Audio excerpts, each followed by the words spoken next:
Você entende qual é o teu propósito em relação à obra missionária? Você já orou a Deus em relação a isso? Você compreende que é importante o seu envolvimento pessoal com a obra missionária? Perceba que eu falei envolvimento, envolvimento. O envolvimento ele vem muito antes da contribuição. Eu leciono um curso de história de missões, é um seminário que quando algumas igrejas querem, nós nos propomos a auxiliá-las com a história de missões, onde nós tratamos sobre a história de missões desde a igreja primitiva até os nossos dias. E sobretudo, nós falamos de personalização de missões, que é fazer com que missões tenham a cara da sua igreja. Nós tratamos sobre, identidade missionária, nós falamos sobre envolvimento missionário. É preciso que estejamos totalmente envolvidos. É preciso que tenhamos consciência de qual é o nosso verdadeiro papel na obra missionária.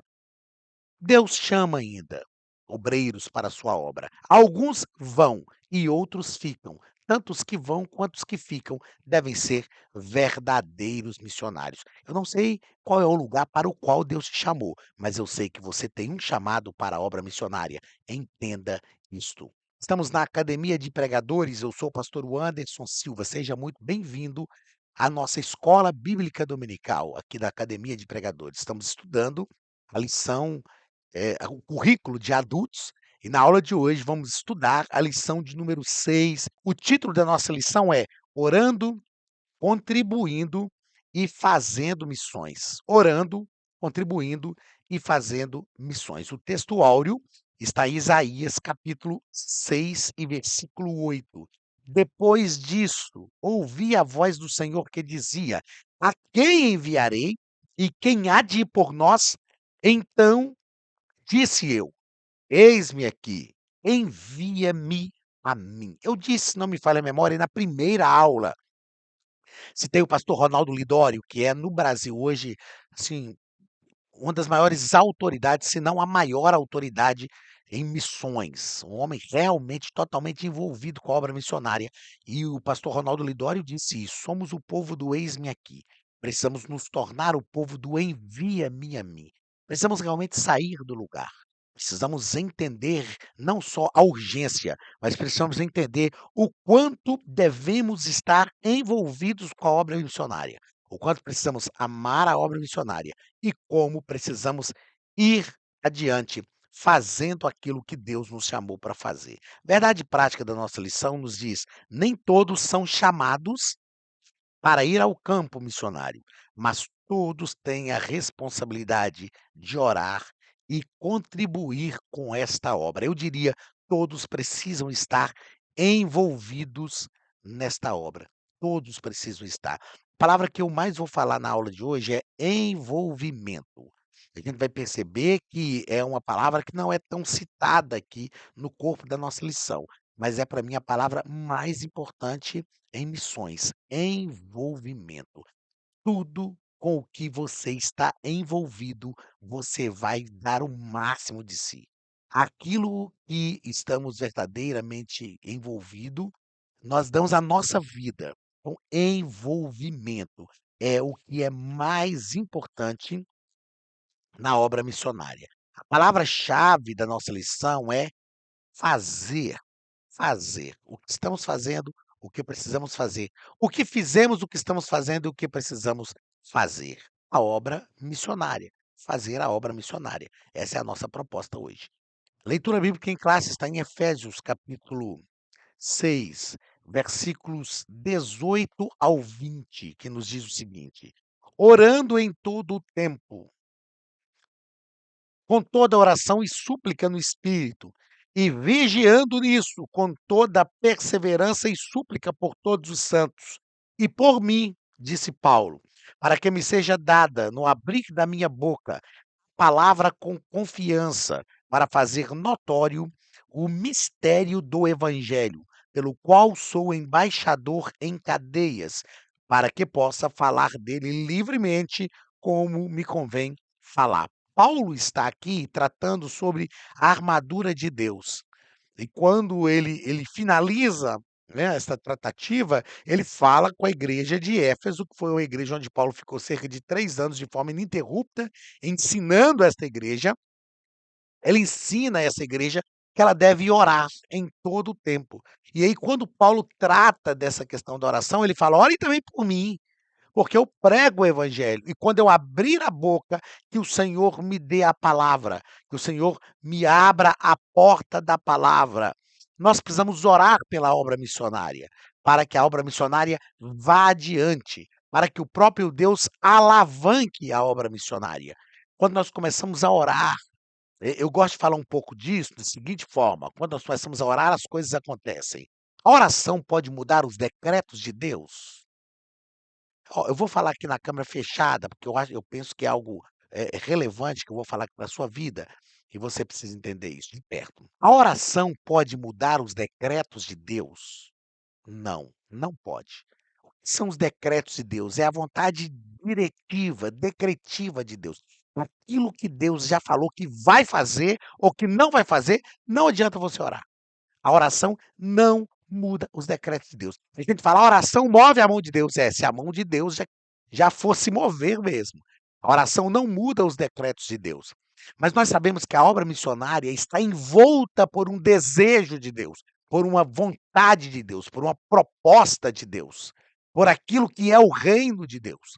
Então, quanto mais nós orarmos e quanto mais pessoas estiverem orando em relação à obra missionária, mais nós vamos bombardear o mundo espiritual das trevas, e mais Deus vai agir em favor das pessoas que estão envolvidas pela obra missionária, porque esta já é vontade de Deus. Tem gente que fala: "Ah, se é a vontade de Deus, então por que eu devo orar?". Você deve orar justamente porque é a vontade de Deus, para você estar envolvido, olha a palavra de novo, para que você esteja envolvido com a vontade de Deus para a sua obra. Então, na oração, nós manifestamos o nosso envolvimento com aquilo que é a vontade de Deus. E quando eu sei que é a vontade de Deus, que vai glorificar o nome de Deus e que é o tempo de Deus, eu oro dizendo: "Deus, faz depressa, porque a tua vontade vai glorificar o teu nome e está no teu tempo". Que a vontade de Deus esteja permeando toda a sua vida, de forma que a tua oração seja um total envolvimento com a vontade de Deus. Muito bem, vamos aos comentários da nossa lição. Primeiro ponto, pastor Wagner Gabi vai tratar sobre orando pela causa de missões. No primeiro parágrafo, ele vai tratar sobre a importância da oração na obra missionária. E aqui ele escreve, no finalzinho aqui, ó, ele escreve o seguinte, ó: "Para o apóstolo Paulo, para o apóstolo Paulo, a oração é uma disciplina interligada a obra missionária". É o texto que nós lemos na leitura bíblica em classe. É o texto que nós lemos na leitura bíblica em classe. Entendamos que a oração deve ser um relacionamento. É oração como relacionamento. Falarmos com Deus. Não é oração para pedir. Eu costumo dizer o seguinte: nós não somos pedintes, nós somos filhos. Filhos. O que é o pedinte? É quando você para no sinal ali, no sinaleiro, no semáforo, aí tem ali um pedinte. O semáforo vai ficar aberto 20, 30 segundos. E ele tem de 20 a 30 segundos, sei lá, ou tem semáforos que ficam 1 minuto e meio, mas enfim, o tempo do semáforo ali são segundos. É o tempo que ele tem para te convencer que dar a ele uma esmola.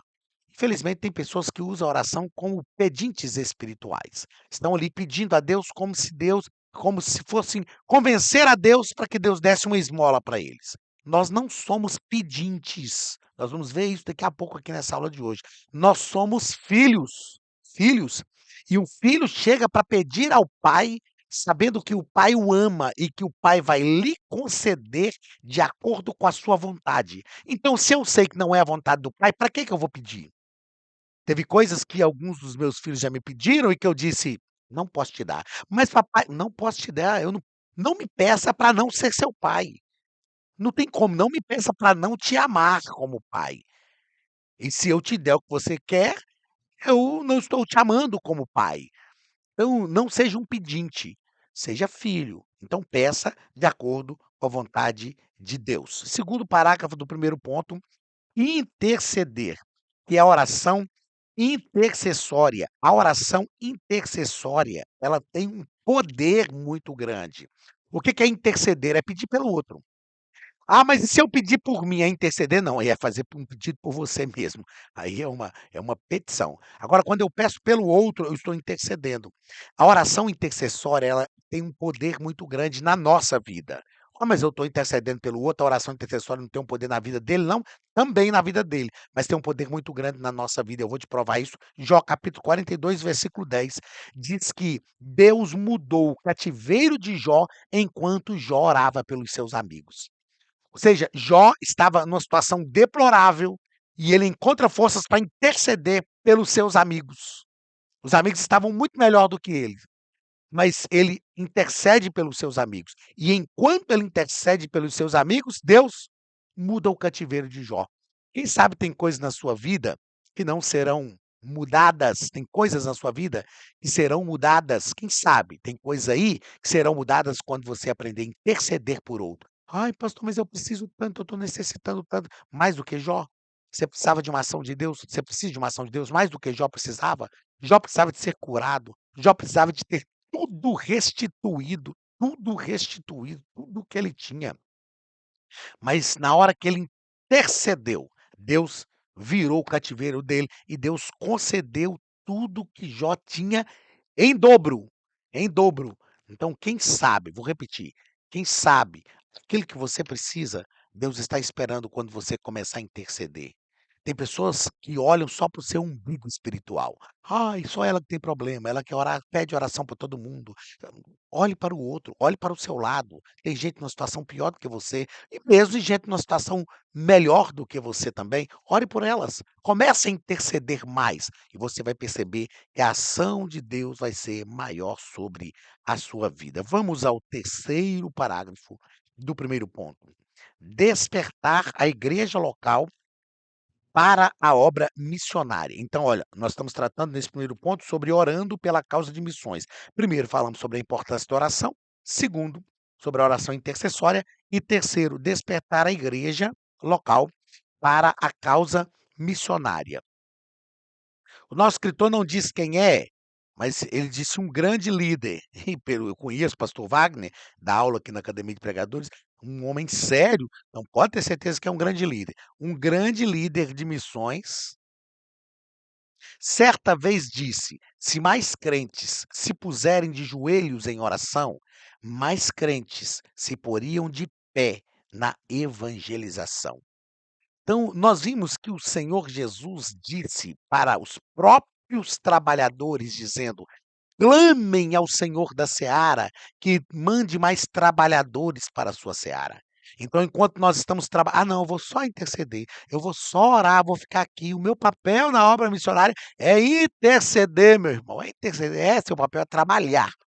Agora, enquanto você trabalha, olha, o trabalhador, enquanto trabalha e vê a escassez da obra, a necessidade da obra, ele trabalha e ora: "Deus, mande mais trabalhadores, manda mais pessoas para estar ao meu lado aqui". Então eu disse aqui, olha, que a oração movimenta o reino espiritual a favor daquilo que é a vontade de Deus. Se nós aprendermos a orar a vontade de Deus, nós veremos sim o reino espiritual ser movimentado. Não esqueça disso, a oração movimenta o reino espiritual a favor daquilo que é a vontade de Deus. A obra missionária é a vontade de Deus. Alcançar o mundo é a vontade de Deus. Então, enquanto nós fazemos, nós oramos e Deus realmente movimenta o mundo espiritual a favor da sua obra. Segundo ponto da nossa lição, contribuindo para missões. Nós vamos tratar aqui sobre o sustento da obra missionária, o sustento dos missionários. Nós vamos tratar de algumas coisas aqui e eu vou repetir o que eu disse aqui já algumas vezes. Antes de falar de contribuição, embora na nossa revista aqui, o nosso escritor, eu sempre gosto de falar o seguinte: o escritor ele tem um espaço restrito. na lição. Então, às vezes, ele não comenta algumas coisas que a gente comenta aqui.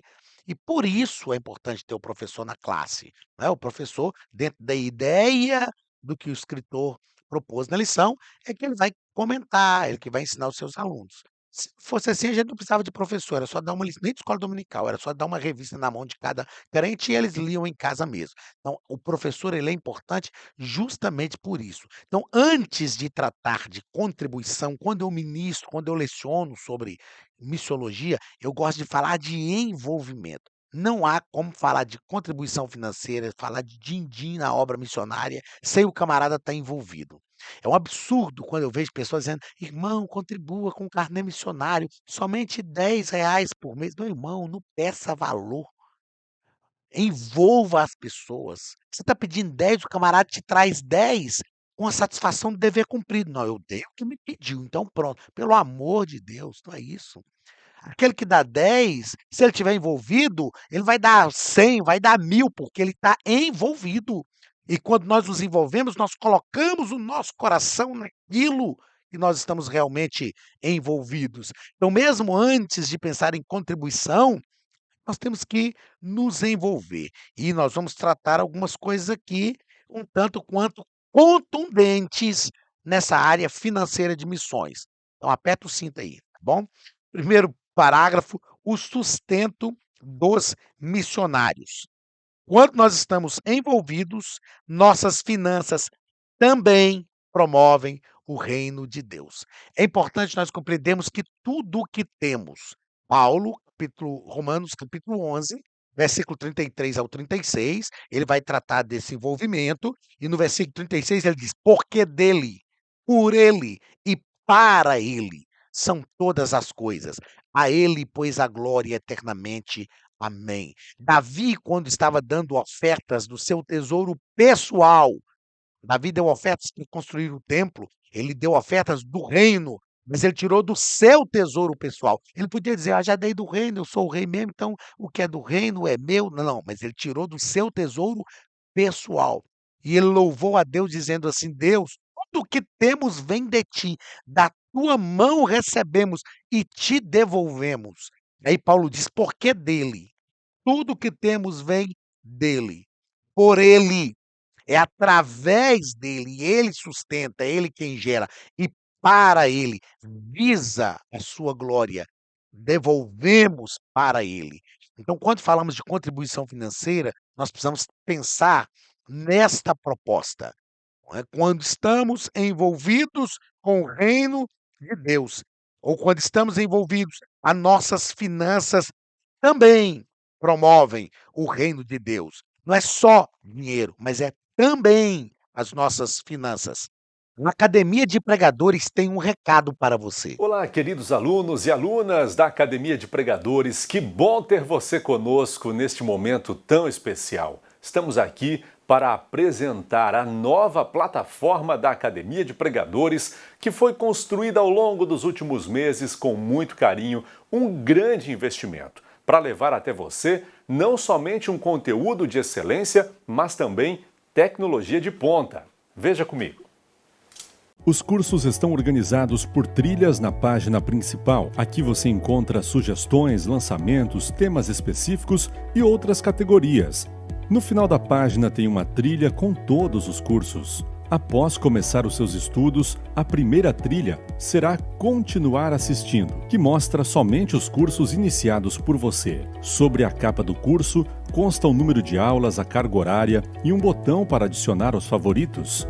Nesta seta, você pode expandir e ver um vídeo de introdução. Para fazer login, clique no avatar no canto superior direito e insira o seu e-mail e senha usados no cadastro. Caso tenha esquecido a senha, é só clicar neste link, preencher o e-mail cadastrado e a senha será enviada. No canto superior esquerdo fica o novo menu do portal. Ao abrir um curso pela primeira vez, você vê as informações do curso e do professor. E na lateral, ou logo abaixo se for no celular, está a lista de módulos e aulas. Algumas aulas iniciais podem ser grátis e qualquer pessoa que fizer um cadastro rápido pode assistir. Após se matricular, aqui você vê as aulas concluídas, aulas liberadas ou agendadas. Você pode adicionar os favoritos, dar uma nota ao curso e acompanhar o seu progresso. E se você sair do curso e retornar depois, o sistema vai abrir exatamente a última aula assistida. Se estiver no computador, use esta seta para ampliar a tela. Logo abaixo da videoaula você encontra os links para baixar anexos como áudio e apostilas. E neste campo em branco, pode fazer as suas anotações enquanto assiste. Depois é só imprimir ou salvar. Quando terminar o curso, clique no botão Emitir meu certificado e ele será gerado automaticamente no mesmo instante e sem custo. Clicando no avatar, você tem acesso ao seu perfil e histórico de pagamento. Em Meus Cartões, pode adicionar um novo cartão de crédito para fazer o pagamento do seu plano. Se você já era nosso aluno e seu cartão não aparece aqui, adicione um cartão na nova plataforma. Então aproveite as novidades e clique em Assine Agora. Escolha um dos planos, venha para a Academia de Pregadores, a maior escola bíblica online do Brasil.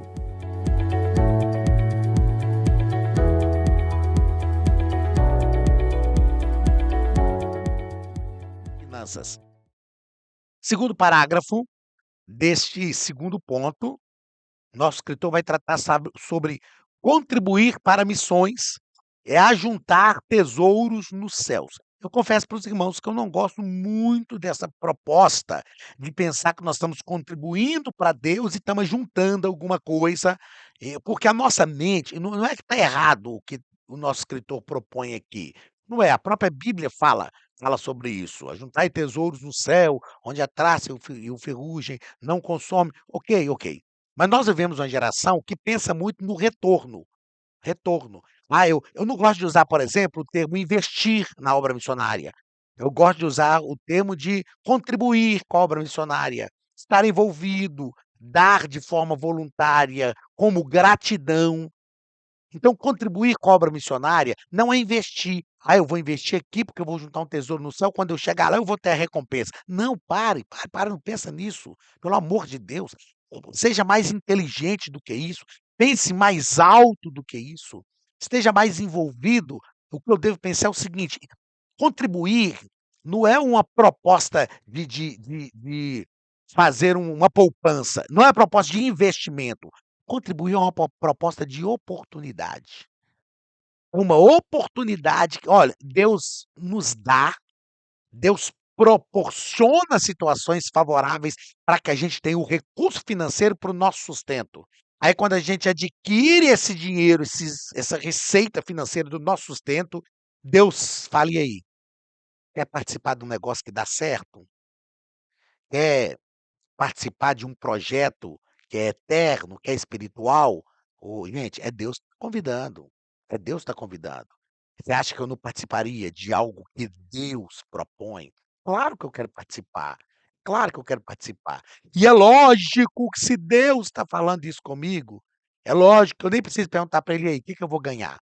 Eu não preciso fazer igual os discípulos: "Deixamos tudo para te servir, o que nós vamos ganhar com isso?" Meu amigo, é Deus que está te convidando, é o Senhor dos céus e da terra. Se ele não te der nada, só o privilégio de você estar ao lado dele, gente, a gente tem que pensar mais alto, tem que ampliar um pouco mais a nossa mente, entendeu? Para a gente realmente estar envolvido com Deus. Então nós precisamos desenvolver, eu escrevi isso aqui, ó, precisamos desenvolver uma mentalidade participativa. Eu quero é participar, meu irmão.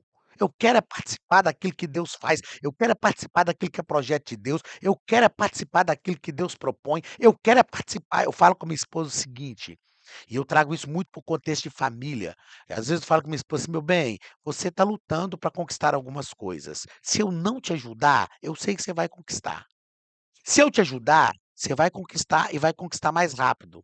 Agora, por que que eu vou te ajudar? Porque você não consegue, não tem capacidade? Não, é porque eu quero participar. Eu quero participar. Porque se eu não te ajudar, você vai conseguir. Essa é a proposta, gente, da obra missionária. É isso que todo mundo tem que pensar. Se eu não me envolver com a obra missionária vai ter sucesso. Deus vai fazer, porque Ele é o Senhor do céu e da terra. Mas se eu me envolver, eu vou participar. Se eu me envolver, eu estou falando com Deus: "Ó, estamos junto. Tamo junto, tô aí com o senhor nesse negócio. Eu entendi a sua proposta, eu entendi o que o senhor quer e eu vou participar porque é a tua vontade. Ó, isso é o que eu chamo de mentalidade participativa, envolvimento, voluntariedade, e aí a gente desenvolve uma intimidade com Deus nesse relacionamento. Então, embora, ok, é verdade, contribuir para a missão é juntar tesouro no céu, mas esquece esse negócio de juntar tesouro, esquece esse negócio de juntar tesouro. Esquece isso agora. Vamos pensar só em mentalidade participativa. E outra coisa, se você tem para contribuir, é porque Deus já te deu, é porque Deus já te ofereceu, é porque Deus já te proporcionou. Então contribua com alegria. É por isso que a Bíblia diz que melhor coisa é dar do que receber, ok? Terceiro parágrafo desse segundo ponto, contribuir para missões é um privilégio, é um privilégio. Ó, em Atos, capítulo 20, versículo 35, é o texto que eu acabei de citar. Melhor coisa é dar do que receber. Eu me sinto privilegiado em poder contribuir. Há tempos atrás, há anos atrás, eu precisei receber ajuda da igreja, cesta básica da igreja. Hoje eu consigo sustentar missionários. Lá em casa nós sustentamos 2 missionários em Cuba, a gente envolve em outras coisas na obra missionária, ajuda uma aqui, ajuda outra ali, a gente sempre faz isso. Hoje mesmo minha esposa estava falando comigo: "Meu bem, eu quero mandar uma oferta para tal lugar", amém, Deus vai nos dar. Isso é privilégio, privilégio. O que que você quer viver? Você quer viver aquele tempo que você precisava depender de uma cesta básica da igreja, ou você quer viver esse tempo agora, ou se você não está vivendo esse tempo, você quer viver um tempo em que você pode contribuir? O problema é que tem gente, quando Deus dá a oportunidade dele viver um tempo que ele pode contribuir, ele não quer contribuir. Aí Deus é a mesma coisa Deus falando assim, eu penso Deus falando: "Não, não, eu te dou a oportunidade de contribuir. Você não quer contribuir? Então eu vou te colocar naquele lugar onde você vai ser ajudado". É melhor coisa é dar do que receber. Isto é um privilégio. Agora, olha o que diz esse texto aqui para mim, ó, é um texto maravilhoso. Provérbios capítulo 11, versículos 24 ao 26. Presta atenção nisso. Olha que texto, anota aí, que esse texto aqui é um texto até para você ler o dia que o pastor pedir para você fazer trazer uma palavra de oferta da igreja. Olha isso aqui, Provérbios capítulo 11, versículos 24 ao 26. Quem dá liberalmente, o que é ser liberal? É não precisar a pessoa ficar insistindo: "Ô irmão, contribui pelo amor de Deus, por favor, nós estamos", não, dá liberalmente. Eu vejo a necessidade, eu já me proponho a ajudar dentro das condições que Deus me deu. Eu não estou falando aqui para você ficar pobre, vender tudo que você tem, pra você prejudicar a sua família, não, não é isso não. Falando de ter um coração liberal. Quem dá liberalmente, ainda se lhe acrescenta mais e mais. Ao que retém mais do que é justo. Eu acho lindo esse texto, porque é preciso reter? É. Preciso fazer ter uma economia, fazer uma poupança, como a gente diz no Brasil, né. É preciso você ter um dinheirinho ali, uma economia para algo para uma algo imprevisto que aconteça? É. Então é preciso reter, mas o provérbio que diz que: "Ao que retém mais do que é justo, ser-lhe-á em pura perda". Não adianta de nada. A alma generosa, o que que é generosidade? É ter o coração aberto para ajudar o outro. A alma generosa prosperará. E quem dá de beber será dessedentado. Agora olha o 26. Ao que retém o trigo, o povo o amaldiçoa, mas bênção haverá sobre a cabeça do seu vendedor. Esse versículo para mim é um versículo assim que é magnífico, para abrir o nosso entendimento, para abrir o nosso cora não para nos obrigar a contribuir, ninguém é obrigado a contribuir, ninguém é obrigado, mas para nos levar, compreender, a entender o lugar que Deus nos colocou, para a proposta que Deus nos colocou. Eu ouvi um pastor pregar, dizer algo numa pregação uns tempos atrás que eu trouxe para minha vida. Deus pode te prosperar? Pode ou não pode? Ah, pode? Então qual é o teu propósito? Qual é o teu propósito? Eu aprendi a orar e dizer: "Deus, me prospera, porque eu tenho um propósito". Todo mundo que tem um propósito pode ser próspero. Todo mundo que Deus, me dá dinheiro, porque eu tenho um propósito. Deus, se o Senhor me der fama, eu tenho um propósito. Não tem problema. Para quem tem um propósito, se vier a fama, se vier o dinheiro, seja o que vier, ele vai usar tudo que vier para o propósito. Agora, quem não tem um propósito, não, aí Deus não pode dar nada. Porque se o camarada não tem um propósito, qualquer coisa que ele receber, ele não tem propósito, então quer receber para quê? Tudo que nós recebemos é um propósito, razão porque algo existe. Então, se você entende o seu propósito, tem um propósito, vive o propósito, fique tranquilo. Deus vai te dar o que for necessário para que você utilize tudo isso dentro do seu propósito. Terceiro ponto, a chamada para ir. Primeiro parágrafo, Deus quer usar cada crente. E eu disse aqui que nosso campo é onde estivermos. Onde você estiver, o seu campo missionário. Deus quer te usar. Ah, o dia que eu for um obreiro. Não, você já é um obreiro, meu amigo. Talvez você não é reconhecido eclesiasticamente, não tem uma ordenação eclesiástica, mas você já é um obreiro. Deus quer usar e Deus ainda chama. Então permita-se ser usado por Deus. Se você começar a observar nos lugares onde você põe o seu pé, Deus te dá oportunidades de ser usado. "Ah não pastor, mas o dia que a minha igreja me enviar para o campo, aí eu vou fazer a obra de Deus". Vai nada, Deus já está te aliás, você nem vai ser enviado, porque Deus está te dando a oportunidade de fazer e aonde você está, então manifeste o seu propósito, viva o propósito aqui e agora, sempre. E aí Deus vai ampliando as fronteiras do nosso propósito. Segundo parágrafo do terceiro ponto, a chamada missionária. O nosso comentarista, o nosso escritor, ele nos diz aqui o seguinte, ó: podemos perceber que não existe um único padrão de chamada missionária, mas é de suma importância reconhecer que a chamada para qualquer tipo de serviço relacionado ao reino de Cristo vem do próprio Deus. O que é um chamado?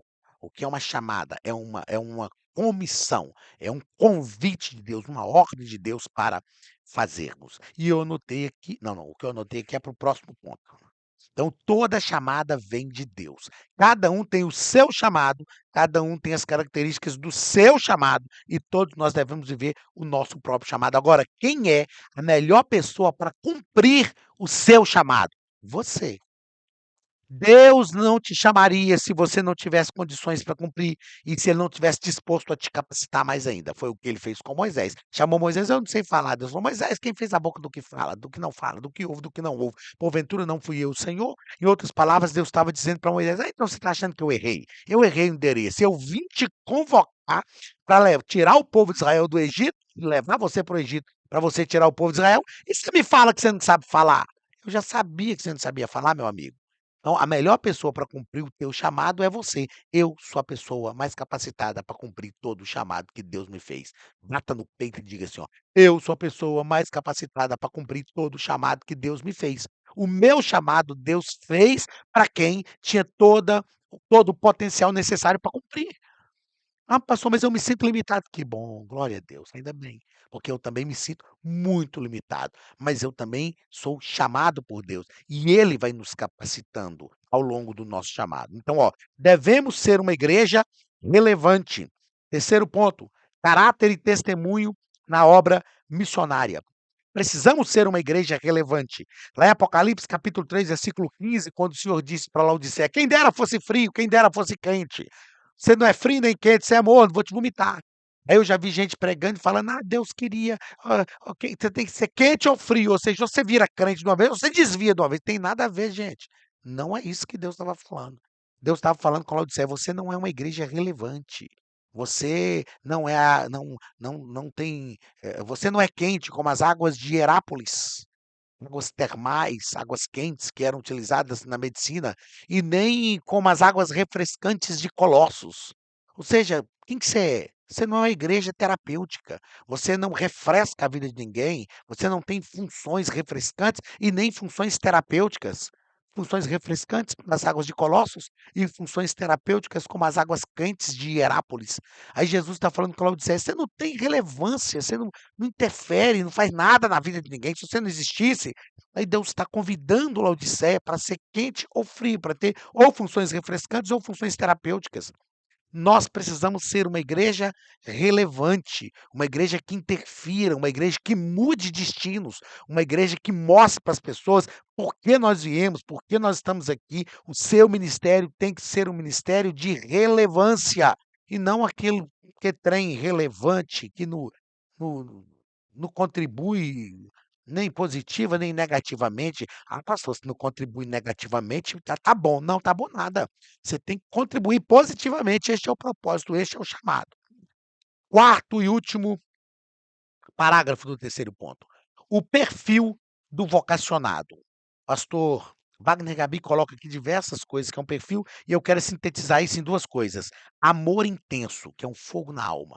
O vocacionado tem que ter um amor intenso pela sua vocação. Tem que ter um amor intenso pela sua vocação.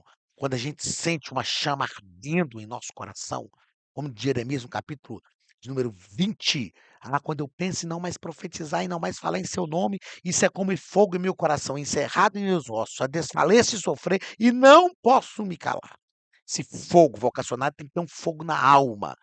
Um fogo que arde, tem um hino que diz fala isso, né: "Há um fogo encerrado em meu peito que não me dá descanso, que não me dá descanso". A gente tem que ter esse fogo na alma. E o vocacionado precisa encarnar o chamado. O que que é encarnar? É viver o chamado em todas as áreas da vida. Jesus encarnou a sua missão, e ele veio e viveu. Vamos lá, gente, essa aula ficou maior um pouquinho do que as outras, mas vamos às nossas considerações importantes. Primeiro, precisamos compreender o poder da intercessão. Já falei um pouco disso aqui, mas para frisar, Deus mudou o cativeiro de Jó enquanto ele intercedia pelos seus amigos. Vou repetir a frase que eu disse. Quem sabe as coisas que precisam ser mudadas na sua vida estão só esperando uma oração intercessória. Você começar a orar pelos outros, em vez de pedir tanto só por você.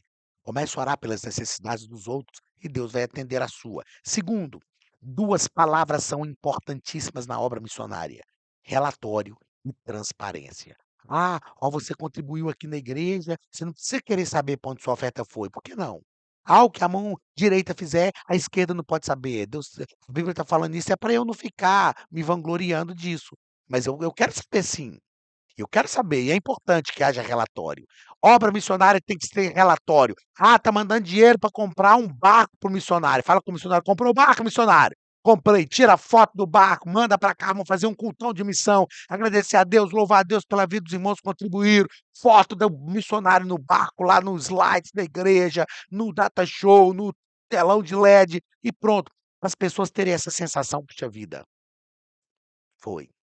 Pastor, mas a gente recebeu um dinheiro aqui para obra missionária, a gente vai, investir na construção da igreja. A construção é missões também, não é, pastor? Não, não é. Mentira, isso é mentira. Se foi o dinheiro para comprar o barco para o missionário, não é para construir parede na igreja. Presta um relatório, seja transparente e depois pede o dinheiro para a construção que o povo vai ofertar também.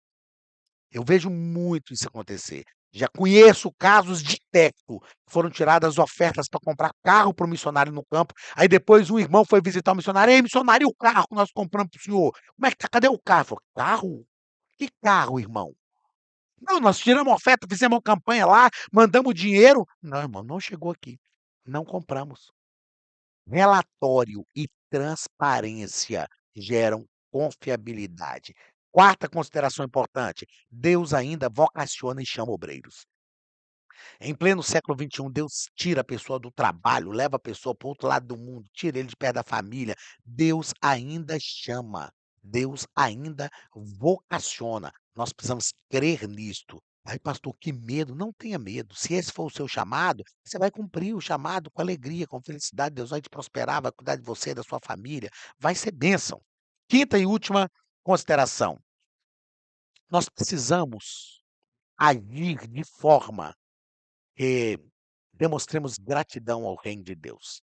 Eu assisti um filme, eu falei com o Josimar aqui antes de começar a gravar essa aula, assisti um filme chamado O Resgate do Soldado Ryan, que foi um soldado e o irmão dele tinha morrido na guerra e ele era o único filho vivo e eles designam um pelotão inteiro para resgatá-lo. E eles vão procurando e o pelotão vai atrás do Ryan, vai buscando, buscando e vai morrendo de gente, vai morrendo, vai morrendo. Aí por fim, quando eles conseguem encontrar o tal do Ryan, Ele diz assim: "Eu não quero voltar. Meu irmão morreu na guerra, eu vou também. Se eu morrer ou não, mas eu vou dar minha vida aqui, tal, tal". E ele fica: "Rapaz, morreu um pelotão inteiro por sua causa e não sei o quê". Aí tem uma batalha que morre, por último, o comandante do pelotão, o tenente, comandante do pelotão. E antes do tenente morrer, ele estava, assim, nos braços do Ryan e o Ryan pergunta para ele: "O que eu faço para compensar a vida desses homens todos que morreram por minha causa?". E o tenente fala com ele, olha nos olhos dele e fala: "Faça valer a pena". Essa frase nunca saiu da minha mente.